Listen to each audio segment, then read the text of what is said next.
नमस्कार, स्वागत है आपका खबर एचपी में। तो आइए जानते हैं हिमाचल के हर छोटे बड़े शहर से जुड़े 30 फटाफट बड़ी खबरों को। इससे पहले यदि आप वीडियो को लाइक नहीं किए हैं तो लाइक कर दीजिए और चैनल में नए तो चैनल को सब्सक्राइब कर लीजिए। और आप वीडियो को कहां से देख रहे हैं कमेंट बॉक्स में हमें जरूर बताइए। हिमाचल में बागवानियों के 900 कर्मचारियों को हाईकोर्ट से झटका, नौकरी से हटाने पर रोक बरकरार। हिमाचल प्रदेश के उद्यान विभाग में बागवानी विकास परियोजना के तहत करीब 900 कर्मचारियों को हाईकोर्ट से तगड़ा झटका लगा है। हिमाचल प्रदेश हाईकोर्ट ने इन 900 कर्मचारियों को नौकरी से हटाने पर लगी रोक को बुधवार को बरकरार रखा। मामले की अगली सुनवाई 25 नवंबर को होगी। जस्टिस ज्योत्सना रवाल दुआ की सिंगल बेंच ने विभाग से पूछा कि जो कर्मचारी पिछले 8 साल से काम कर रहे हैं वे अब कहां जाएंगे। इस पर हाईकोर्ट ने राज्य सरकार से रिपोर्ट तलब की। बागवानी विकास विभाग की ओर से बताया गया कि इन कर्मचारियों के साथ किया गया कॉन्ट्रैक्ट 31 अक्टूबर को खत्म हो गया, इसलिए इन्हें पदों पर बरकरार नहीं रखा जा सकता। याचिकाकर्ता की ओर से पेश अधिवक्ता ने अदालत को बताया कि इन कर्मचारियों की नियुक्ति 2016 के बाद की गई थी। इनमें से कई कर्मचारियों को सेवा देते हुए 8 साल तक का समय हो गया है। हिमाचल कांग्रेस कमेटी की सभी इकाइयां तत्काल प्रभाव से भंग, अध्यक्ष पद से हुई प्रतिभा सिंह की विदाई। जब कांग्रेस ने हिमाचल प्रदेश में अपने कई विधायकों की बगावत के घटनाक्रम के करीब 8 महीने के बाद बुधवार को प्रदेश कांग्रेस कमेटी की पूरी इकाइयों को तत्काल भंग कर दिया। इसी के साथ प्रदेश कांग्रेस कमेटी के अध्यक्ष पद से इस प्रतिभा सिंह की लगभग 2.5 वर्षों के बाद विदाई हो गई। हालांकि वह फिलहाल कांग्रेस कार्य समिति की अस्थायी आमंत्रित सदस्य हैं। वह अप्रैल 2022 में प्रदेश कांग्रेस कमेटी की अध्यक्ष बनी थी। संजौली मस्जिद मामले में मुस्लिम पक्ष को झटका, अवैध हिस्सों को गिराने पर रोक से कोर्ट का इनकार। हिमाचल प्रदेश के शिमला के संजौली का बहुचर्चित मस्जिद मुद्दा एक बार फिर से गहरा गया। वह नगर निगम कोर्ट के मस्जिद के 3 अवैध मंजिलों को गिराने के आदेश को जिला अदालत में चुनौती दी गई है। मुस्लिम पक्ष से जुड़ी वेलफेयर सोसाइटी ने नगर निगम आयुक्त कोर्ट के फैसले को चुनौती देते हुए जिला अदालत में याचिका दाखिल की है। यह याचिका मुस्लिम वेलफेयर सोसाइटी के सदस्य और ऑल हिमाचल मुस्लिम लीग के प्रवक्ता नजाकत अली हाशमी की तरफ से दायर हुई। इस पर बुधवार को सुनवाई करते हुए जिला अदालत ने नगर निगम आयुक्त कोर्ट के निर्णय पर रोक लगाने से इनकार कर दिया। वहीं अदालत ने मामले की सुनवाई आगामी 11 नवंबर को निर्धारित की है। एचआरटीसी के रिटायर्ड कर्मचारियों को अब तक नहीं आई पेंशन, दीपावली तक का किया गया था वादा। हिमाचल प्रदेश पथ परिवहन निगम से सेवानिवृत्त कर्मचारियों को 6 नवंबर को भी पेंशन नहीं मिल पाई है। निगम ने भैया दूज व दीपावली के मौके पर रिकॉर्ड कमाई तो की, लेकिन अपने सेवानिवृत्त कर्मियों को पेंशन नहीं दे पा रहा। ऐसा इसलिए हुआ क्योंकि निगम के पास पैसा नहीं है। इस महीने एचआरटीसी को सरकार से जो पैसा आना चाहिए था वो पूरी तरह से नहीं मिल पाया। सरकार ने एचआरटीसी को पहले 60 करोड़ की ग्रांट जारी की। निगम ने 5 करोड़ की अतिरिक्त ग्रांट मांगी। इसमें से केवल 3 करोड़ ही जारी किया गया। निगम प्रबंधन ने 2 करोड़ का अतिरिक्त बजट मांगा है। कम राशि मिलने पर निगम केवल वेतन का ही खर्चा निकाल पाया और निगम ने अपने कर्मचारियों को वेतन की अदायगी पहले ही कर दी है। सरकारी कर्मचारियों की मौत के बाद परिजन को मिलेगी ग्रुप ए की नौकरी, नियमों में सुधार की तैयारी में हिमाचल सरकार। हिमाचल में सरकारी नौकरी में रहते किसी कर्मचारी की मृत्यु हो जाती है तो उस परिवार को करुणामूलक आधार पर नौकरी प्रदान करने की व्यवस्था है। इस तरह से नौकरी देने में कुछ समय से उच्च शैक्षणिक योग्यता का विषय बाधा बनता रहा। यदि सरकारी नौकरी में व्यक्ति प्रथम श्रेणी पद पर सेवारत था तो उसकी मृत्यु होने की स्थिति में आश्रित परिवार के किसी एक सदस्य को प्रथम श्रेणी पद पर नौकरी मिलनी चाहिए या नहीं। इस संबंध में सरकार ने कैबिनेट मंत्री रोहित ठाकुर की अध्यक्षता में मंत्रिमंडलीय उप समिति का गठन किया था। 9,000 करोड़ के मुआवजे पर फंसा पेंच, पोस्ट डिजास्टर असेसमेंट क्लेम पर वित्त मंत्रालय ने लगाई शर्तें। हिमाचल प्रदेश को केंद्र सरकार से संभावित 9,000 करोड़ रुपए के आपदा मुआवजे पर पेंच फंसता हुआ दिख रहा है।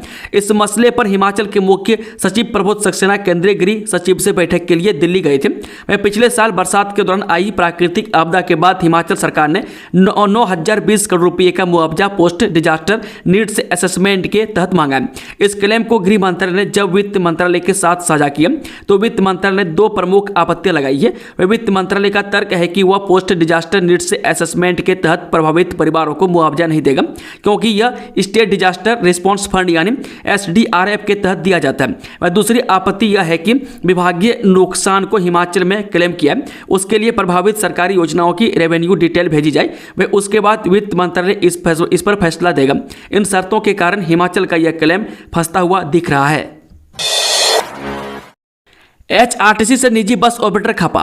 हिमाचल प्रदेश पथ परिवहन निगम और प्रदेश के प्राइवेट बस ऑपरेटरों के बीच ठन गई है। वहीं मामला Jawaharlal Nehru national urban mission के तहत हिमाचल को मिली बसों का है, वह जिनको केवल हिमाचल के भीतर शहरी क्षेत्रों में ही चलाया जा सकता है। मगर प्राइवेट बस ऑपरेटरों का आरोप है कि परिवहन निगम इन बसों को इंटर स्टेट भेजा जा रहा है। यह पूरी तरह से गैर कानूनी है और इसके खिलाफ उन पर कार्रवाई होनी चाहिए। इस तरह की एक शिकायत हिमाचल निजी बस ऑपरेटर संघ के महासचिव रमेश कमल ने बुधवार को परिवहन निदेशक डीसी नेगी को सौंपी है। प्राइवेट बस ऑपरेटर संघ का कहना है कि निजी बस ऑपरेटरों ने आपसी विचार विमर्श करके फैसला लिया है कि अगर इस बसों को चलने से नहीं रोका गया तो हिमाचल प्रदेश के निजी बस ऑपरेटर न्यायालय के आदेशों की अवहेलना का मामला अदालत में ले जाने को मजबूर होंगे। उन्होंने परिवहन निदेशक से इस मामले में त्वरित कार्रवाई करने को कहा और HRTC को इस पर नोटिस जारी करने की मांग की है। वहीं परिवहन विभाग के निदेशक डीसी नेगी का कहना है कि शिकायत आ चुकी है, जिस पर अधिकारियों को कहा गया है कि मामले की पड़ताल करें। ऐसी बसें पर यदि पाई जाती है तो परिवहन निगम को नोटिस दिया जाएगा। 2 साल के लिए होमगार्ड भी देंगे SDRF में सेवाएं। हिमाचल प्रदेश भौगोलिक दृष्टि से देश के संवेदनशील राज्यों में शामिल है। इसके दृष्टिगत वर्तमान प्रदेश सरकार राज्य में त्वरित आपातकालीन प्रतिक्रिया प्रणाली को प्रभावी बनाने के लिए राज्य आपदा प्रतिक्रिया बल यानी कि SDRF के सुदृढ़ीकरण के लिए कार्य कर रही है। वह प्रदेश सरकार ने इस दिशा में 2 महत्वपूर्ण निर्णय लिए। वह प्रदेश में संपूर्ण प्रतिक्रिया प्रबंधन को अतिरिक्त महानिदेशक को होमगार्ड एवं नागरिक सुरक्षा के अधीन किया जाएगा। मैं इससे किसी भी आपातकालीन और आपदा की स्थिति से बेहतर तरीके से निपटने में मदद मिलेगी। मैं इसके साथ आपदा प्रबंधन प्रणाली को मजबूत करने के लिए होमगार्ड को 2 वर्ष की अवधि के लिए SDRF में प्रतिनियुक्त किया जाएगा। प्रदेश उच्च न्यायालय का फैसला, अमान्य विवाह से पैदा बच्चों को भी दर्ज होगा रिकॉर्ड।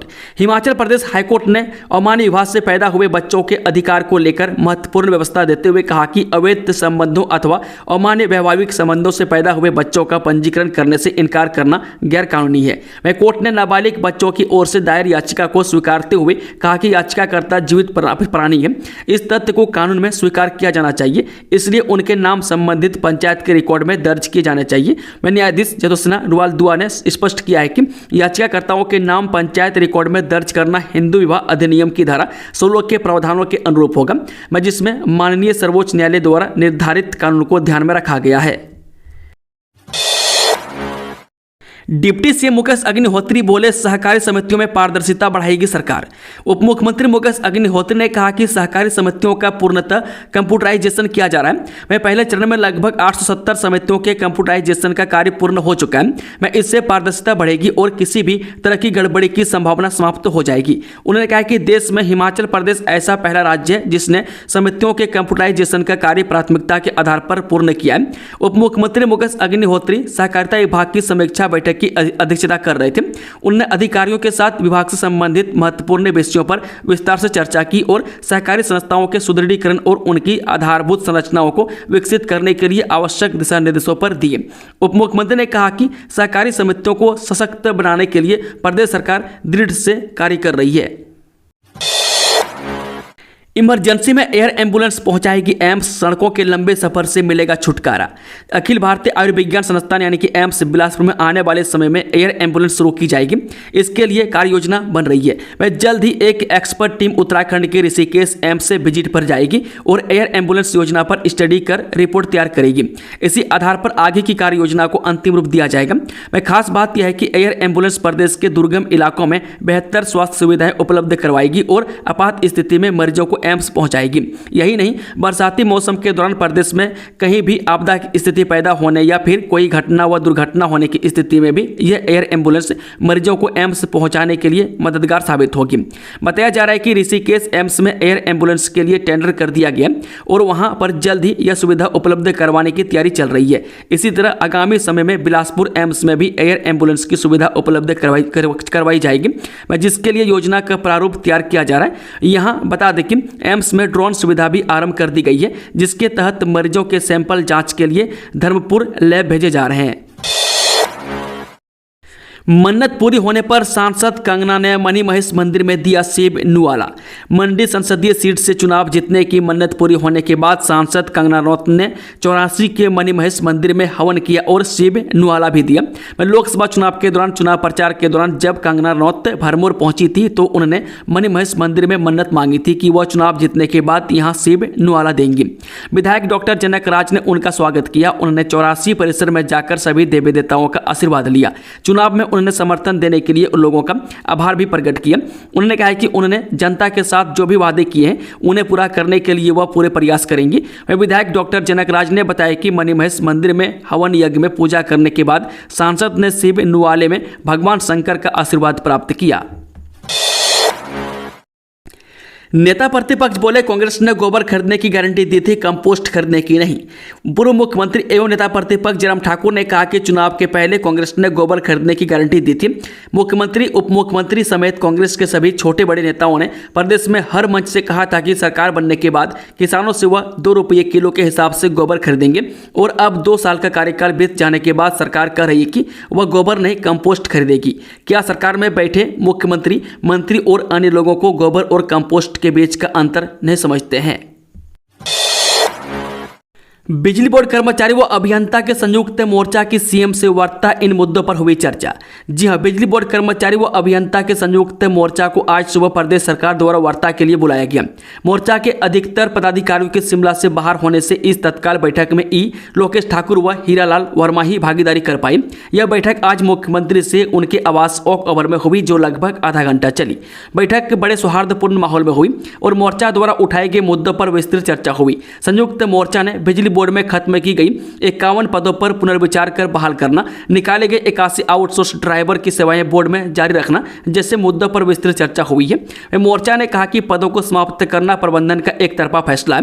मैं इससे संबंधित कार्यालयों की कार्यप्रणाली प्रभावित होगी। वहीं जिन कार्यालयों से ड्राइवरों की छटनी की गई वहां वाहन अभी भी उपलब्ध है जिसमें ड्राइवरों की जरूरत है। फ्रंट ने मांग की है कि इन तमाम मुद्दों पर बोर्ड प्रबंधन, कर्मचारी व अभियंता के ज्वाइंट फ्रंट को सुने और इन पर विचार करें।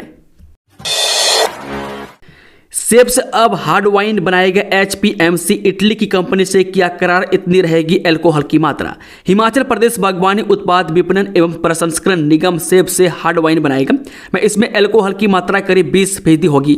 एप्पल वाइन में अल्कोहल की मात्रा 11.5%, जबकि एप्पल स्नैप्स में 50% होती है। एप्पल लिक्योर में अल्कोहल की मात्रा कम होती है, इसलिए इसे स्वास्थ्य के लिए फायदेमंद माना जाता है। HPMC बीते कई सालों से सेब का जूस, जैम, विनेगर और साइडर बना रहा है। एप्पल लिक्योर की बाजार में खूब मांग है और इसकी कीमत भी सेब के अन्य उत्पादों के मुकाबले अधिक रहती है। लिहाजा निगम वित्तीय स्थिति को मजबूत करने के लिए अपने प्रसंस्करण संयंत्रों में एप्पल लिक्योर बनाने की तैयारियों में जुट गया। एप्पल लिक्योर बनाने के लिए HPMC विशेषज्ञों की राय ले रहा है। इटली की एक कंपनी से भी संपर्क किया गया। HPMC के ठियोग के पराला, परमाणु और जरोल में 3 प्रसंस्करण संयंत्र खुलेंगे। 2800 शिक्षकों की भर्ती शिक्षा बोर्ड से कराने की तैयारी। हिमाचल प्रदेश के सरकारी स्कूलों में 2800 JBT, TGT, C&B की स्कूल शिक्षा बोर्ड धर्मशाला के माध्यम से भर्ती करवाने की तैयारी है। राज्य चयन आयोग हमीरपुर के पास कई लंबित भर्तियों के चलते शिक्षा विभाग ने यह नई योजना बनाई है। स्कूल शिक्षा बोर्ड धर्मशाला को शिक्षा निदेशालय ने पत्र भेजकर भर्ती करने की सिफारिश की है। शिक्षा मंत्री रोहित ठाकुर ने बताया कि सीधी भर्ती प्रक्रिया को जल्द शुरू करने के लिए बोर्ड के माध्यम से भर्ती का फैसला लिया है। बोर्ड प्रबंधन से चर्चा जारी है, जल्द ही फैसला ले लिया जाएगा। पर्यटन निगम के होटलों के लिए अब निजी कंपनियां करेंगी बुकिंग, कंपनियों से करोड़ों रुपये एडवांस मिलेंगे। हिमाचल प्रदेश पर्यटन विकास निगम के होटलों में कमरों की बुकिंग निजी कंपनी करेगी और इसके एवज में निगम को करोड़ रुपये एडवांस देगी। पर्यटन विकास निगम निदेशक मंडल की बैठक में बुकिंग का काम निजी कंपनी को सौंपने के प्रस्ताव को मंजूरी दी गई है। बैठक की अध्यक्षता निगम के चेयरमैन रघुवर सिंह बाली ने की। बैठक के बाद बाली ने कहा कि प्रदेश के इतिहास में पहली बार निजी होटल समूहों से स्पर्धा के लिए कमरों की बुकिंग बुकिंग निजी ऑनलाइन कंपनी को सौंपने का फैसला लिया है। निगम को करोड़ रुपये अग्रिम मिलेंगे, जिससे होटलों का जीर्णोद्धार किया जाएगा। होटलों और रेस्टोरेंट के लिए जरूरी सामान की खरीद पर सालाना 30 करोड़ रुपये खर्च होते हैं। सेंट्रल बोइंग यूनिट के जरिए केंद्रीकृत तरीके से कंपनियों के साथ मोल भाव कर छूट ली जाएगी। इससे सालाना 5 करोड़ बचेंगे। घाटे में चल रहे निगम के रेस्टोरेंट्स का संचालन निजी हाथों में सौंपा जाएगा, लेकिन मालिकाना हक पर्यटन निगम का ही रहेगा। निदेशक मंडल ने कुल्लू और मनाली के 4 होटलों को पूरी तरह से नए तरीके से बनाने का फैसला लिया। मनाली क्लब हाउस में आइस स्केटिंग रिंक भी बनेगा। मुख्यमंत्री सुक्खू बोले 70 साल से अधिक उम्र के बुजुर्गों का डॉक्टर घर जाकर करेंगे उपचार। मुख्यमंत्री सुखविंदर सुक्खू ने कहा कि नए अस्पताल खोलने के बजाय 70 साल से अधिक उम्र के बुजुर्गों का डॉक्टर घर जाकर उपचार करेंगे। इसके लिए हिमाचल सरकार योजना तैयार कर रही है। आगामी बजट में योजना के लिए प्रावधान तय होंगे ताकि बुजुर्गों को घर पर ही निःशुल्क उपचार मिल सके। सीएम ने डोर स्टेप उपचार नाम की इस योजना की घोषणा कर हमीरपुर जिले के नादौन की पुतड़ियार पंचायत में सरकार गांव के द्वार कार्यक्रम में की। कार्यक्रम के दौरान पुतड़ियाल में स्वास्थ्य उपकेंद्र खोलने की मांग लोगों ने की तो सीएम ने डोर स्टेप योजना का जिक्र किया। उन्होंने कहा कि जनता के लिए कांग्रेस सरकार गारंटियों से बढ़कर योजनाएं ला रही है। वह प्रदेश आत्मनिर्भर बन रहा है। राज्यसभा चुनाव के दौरान पार्टी में हुई राजनीतिक हलचल का जिक्र करते हुए सीएम ने कहा जनता के हितों के लिए उन्हें पार्टी में आंतरिक विरोध भी सहना पड़े तो पीछे नहीं हटेंगे। उन्होंने आरोप लगाया है कि जयराम सरकार ने 5 साल में कोड़ियों के भाव हिमाचल के हित बेचे हैं। इस शोध में हुआ खुलासा, हिमाचल में 25 से 55 साल के लोग आ रहे हैं आंतों के टीबी की चपेट में। हिमाचल में 25 से 55 साल के लोग आंतों के टीबी की चपेट में आ रहे हैं। यह खुलासा इंदिरा गांधी मेडिकल कॉलेज एवं अस्पताल के गैस्ट्रोएंट्रोलॉजी विभाग के शोध में हुआ है। शोध में यह भी सामने आया है कि आंत के टीबी की जद में आए मरीजों में शुरुआत में सटीक लक्षण न होने, रोग की पहचान न होने की वजह से बीमारी के लक्षणों का अनुभव 6 माह से लेकर 2 साल तक किया गया। गैस्ट्रोएंट्रोलॉजी विभाग के अध्यक्ष doctor Brij Sharma, associate professor Rajesh Sharma, associate professor Vishal Bodh, assistant professor Vineet Sharma, assistant professor Neetu Sharma, senior resident doctor Rajesh Kumar और senior resident doctor Arunima Sharma ने प्रदेश भर से रेफर किए 234 मरीजों पर यह सर्वे किया। अध्ययन में सामने आया है कि 151 पुरुष से 64.5%, 83 महिला मरीज 53.5% माइकोबैक्टीरियम ट्यूबरकुलोसिस की चपेट में आए हैं। इस जीवाणु ने इन मरीजों की आंत में संक्रमण पैदा किया है। भगवा कपड़ा पहने डोनाल्ड ट्रंप के मीम्स वायरल, कंगना रनौत ने शेयर कर दी जीत की बधाई। अमेरिका के राष्ट्रपति चुनाव में रिपब्लिकन प्रत्याशी डोनाल्ड ट्रंप को बहुमत मिल गया है और इसके साथ ही उनके राष्ट्रपति बनने का रास्ता साफ हो गया। सोशल मीडिया पर अमेरिकी चुनाव चर्चा का केंद्र बना हुआ है और खूब मीम्स भी बन रहे हैं। इन्हीं में से एक मीम अभिनेत्री और बीजेपी की सांसद कंगना रनौत ने शेयर करते हुए डोनाल्ड ट्रंप को बधाई दी। इस मीम में डोनाल्ड ट्रंप और एलन मस्क को दिखाया गया जिसमें दोनों भगवा कपड़ा पहने हुए हैं। यह संभवतः पीएम मोदी के रोड शो की तस्वीर है जिसमें उनकी जगह ट्रंप का चेहरा लगा दिया गया। वहीं यूपी के सीएम योगी आदित्यनाथ की जगह एलन मस्क का चेहरा लगा दिया गया। इस मीम को अलग अलग हैंडल से शेयर किया जा रहा है। हिमाचल के नशा मुक्ति केंद्रों में ही मिल रहा नशा, राज्यपाल शिव प्रताप शुक्ल ने जाहिर की चिंता। हिमाचल प्रदेश के राज्यपाल शिव प्रताप शुक्ल ने बुधवार को राजभवन में नशीले पदार्थों के सेवन से निपटने में पंचायती राज संस्थाओं की भूमिका पर आयोजित राज्य स्तरीय कार्यशाला की शुरुआत की। यह कार्यशाला पंचायती राज विभाग की ओर से आयोजित करवाई जा रही है। इस कार्यशाला में 150 पंचायत प्रतिनिधि और 40 मास्टर ट्रेनर हिस्सा ले रहे हैं। हिमाचल प्रदेश पंचायती राज विभाग की कोशिश है कि पुलिस और प्रशासन के साथ नशा रोकने के लिए पंचायत प्रतिनिधि भी अपना योगदान दें। राज्यपाल ने पंचायती राज विभाग को इस महत्वपूर्ण कदम के लिए शुभकामनाएं दी। साथ ही राज्यपाल ने नशा मुक्ति केंद्र में अवैध रूप से बेहद आसानी के साथ उपलब्ध होने वाले नशे के सामान को लेकर चिंता जाहिर की है। शिमला में वैकेशनल टीचर्स ने सांप की सड़क किनारे खड़ी गाड़ियां पॉलिश किए जूते। हिमाचल प्रदेश की राजधानी शिमला की अंबेडकर चौक पर वैकेशनल टीचर्स का प्रदर्शन तीसरे दिन भी जारी रहा। बुधवार को इस प्रदर्शन का एक अलग ही रूप देखने को मिला। बुधवार दोपहर के वक्त यहां वैकेशनल टीचर्स ने पहले तो राहगीरों के जूते पॉलिश किए और इसके बाद सड़क किनारे खड़ी गाड़ियों को साफ किया।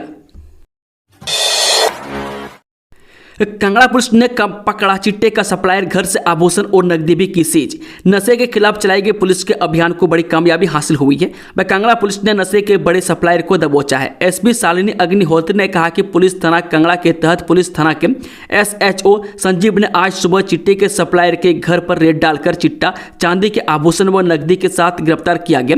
वह पवन कुमार पुत्र सुरेंद्र कुमार निवासी तरसू कांगड़ा काफी लंबे समय से ड्रग का अवैध कारोबार कर रहा था। वह पुलिस ने इस पर नजर बनाकर रखी हुई थी और आज सुबह इसे गिरफ्तार कर लिया गया। उन्होंने बताया कि आरोपी के घर से 26 किलो 10 ग्राम चिट्टा, 241 किलो 7 ग्राम सोना जिसकी मार्केट वैल्यू 20 लाख रुपये बताई जा रही है और चांदी के 1 किलो 207 ग्राम आभूषण पुलिस ने जब्त किया है। श्री बालाजी नर्सिंग कॉलेज की छात्राओं ने किया प्रदेश भर में टॉप। श्री बालाजी अस्पताल एवं कॉलेज ऑफ नर्सिंग कांगड़ा की छात्राओं ने एक बड़ी उपलब्धि हासिल की है। अटल आयुर्विज्ञान एवं अनुसंधान विश्वविद्यालय हिमाचल प्रदेश की ओर से घोषित बीएससी नर्सिंग के परीक्षा परिणाम में नर्सिंग कॉलेज का परिणाम 100% रहा। इतना ही नहीं, कॉलेज की 2 छात्राओं आरुषि और तमन्ना ने प्रदेश भर के 46 नर्सिंग कॉलेजों में टॉप किया है तथा कॉलेज का नाम रोशन किया है। युवाओं के लिए नौकरी का सुनहरा अवसर, इस दिन होंगे इंटरव्यू, जाने कितनी मिलेगी सैलरी। हिमाचल प्रदेश में बेरोजगार युवाओं खासकर आईटीआई पास युवाओं के लिए रोजगार पाने का सुनहरा अवसर है। मैं औद्योगिक प्रशिक्षण संस्थान जोगिंदर नगर स्थित डोहग में ITC limited foods division Kapurthala Punjab 2 वर्षीय आईटीआई धारक प्रशिक्षुओं का कैंपस में इंटरव्यू लेगी। ये इंटरव्यू 12 नवंबर को लिया जाएगा। इसकी जानकारी आईटीआई जोगिंदर नगर की प्रधानाचार्य नवीन कुमार ने दी। बता दें कि आईटीआई परिसर जोगिंदर नगर स्थित डोहग में 12 नवंबर को सुबह 10 बजे प्रशिक्षुओं का इंटरव्यू लिया जाएगा।